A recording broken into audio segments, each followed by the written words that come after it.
Hello, this is Bob74H back for another video today. Today I will be discussing the Superman Red Son movie, and I'll be discussing the comic a bit.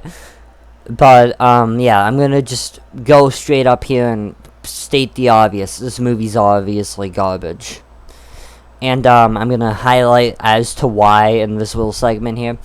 But, first off, the movie makes no sense because first off we're finding out that Superman is under Stalin's rule, which let's say that makes sense contextually. It doesn't, but so apparently like he can't see through like lead or something. It's like, okay, he can see through like metal buildings, but he can't see through lead, and he just now finds out about like the gulags, and he kills Stalin over it, saying these atrocities are not justifiable. But then he goes on to enslave populations with microchips. Like, he turns people into like slaves almost via technology. So he's saying that like he's not much better. No, so he's saying that he's better than Stalin because he's not killing and you know, putting people into tough circumstances such as the ones we see in the gulags. But he's not doing much better, as in he's, you know, enslaving people all the same. And Stalin makes a fair point. He goes, at least in the film, he says, with each government, there's always going to be dissenters. So what we do with those dissenters is we either kill them or enslave them. It's either or. And again, that's kind of, you could say, cool, but it's the reality of the situation, right?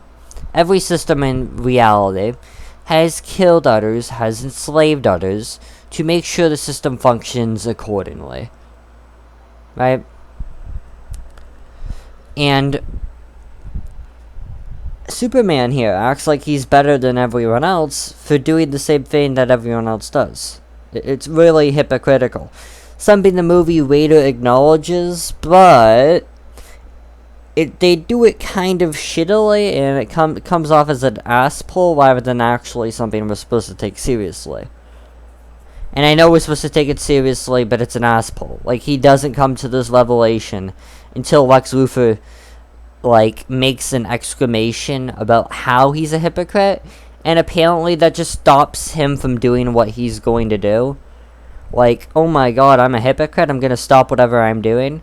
Like, even Wonder Woman calls him out before, and that does not stop him from being and doing what he was going to do. He was literally showing up at Lex Luthor's place to destroy the area and conquer it. Literally conquer it by force.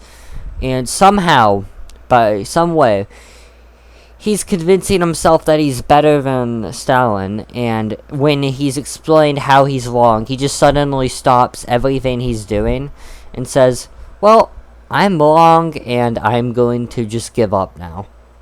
That doesn't make any sense whatsoever. Yet we're expected to take it seriously. The film is better than the comics because they have like the miniature city show up, and they're like, you just want a city in a bottle, and they give like an exclamation as to how that is, and that like defeats him, if you will. It takes away Comrade Superman's motivation. And in the comics, this is handled much more horribly. Like, he just has a note, and it says, you just want the world in a bottle. And it's like, okay, yeah, but that doesn't really hit as hard as the movie did. And then again, even in the movie, it doesn't make much sense. Because if you live your entire life with one motivation, with one ideal, someone telling you, well, you're wrong, isn't going to change you. It's so ridiculous, too, even when other people have confronted him on being wrong in the same movie, nobody else really does the same impact that Lex has, even though they make pretty much the same arguments. And in the comic, it's far worse, because in the comic, Lex Luthor is Superman's ancestor. And you could be like, well, that doesn't make sense. It's like, you don't say. You don't say. And apparently Lex Luthor, like, evolved civilization in a long term. Like, the Luthor family, right? They evolved civilization to the point it's so advanced that they have, like, floating cars, whatnot. I don't think that's actually a specific detail in the story, but they evolved civilization to a very advanced point, right? And they send Superman back in time, somehow, and this creates issues. A lot of issues. So, the issue that it creates is that when Lex Luthor was cloning Superman to create Superior Man, he would have had complete knowledge of Superman's DNA, meaning that he would have known that Superman is not an alien. Yet he still says that he's an alien, even though he's literally not one, by the story's own logic, and Lex Luthor should entirely know this, following the story's own logic. And there's also very, very contradicting details on what can harm him and what cannot harm this version of Superman. Basic laser fire from Brainiac is enough to harm Superman, but an apparent explosion from 5 black holes cannot even kill him. It's like, consistency is apparently not even existent. And there's, like, giant tentacles that are able to, like, hit and damage Comrade Superman. But again, 5 black holes exploding in his face is not enough to kill him. Like, the story is so inconsistent as to what can hurt him and what cannot.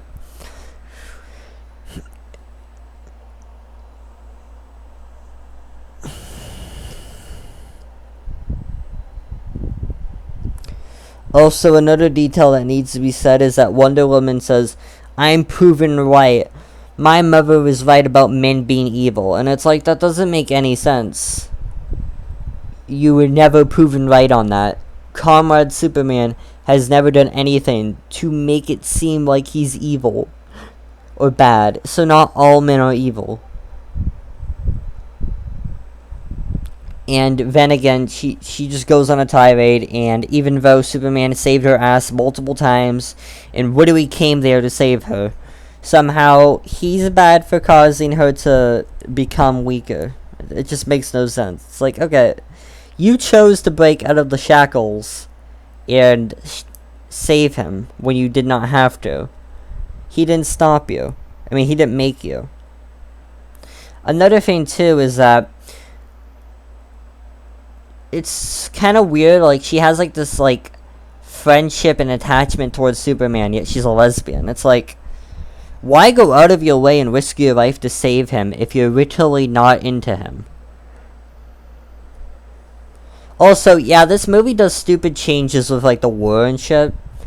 Like, the comic had Wonder Woman as, like, simping for Superman. Like, she really wanted to get with him in the comics. But in, like, the movie, she's literally a lesbian. Which I don't really mind, as it actually makes sense. Unlike the comic, where it doesn't make sense. Listen, she hates men. She lives on an island full of women. And you're meaning to tell me that she's not a lesbian. Like, all the signs are there, right? And somehow she's straight. It's like, wow, that makes so much sense. And then there's, like, contextual details in, if only DC had this level of writing in, like, the comics. Like, just, like, the level of thinking that the movie has. Like, for example, Tim Drake is, like, gay now. It's like, how does that even make sense? Why, if you're gonna make a character gay, why not do Wonder Woman? That makes utter sense. Unlike Tim Drake, where it just came out of nowhere. You know, it's just that writers nowadays, they don't really care to put any effort into their stories. So when they get criticized, they try to, like, lean back on politics. But the story has no political leaning to fall back on, or no political message to fall back on.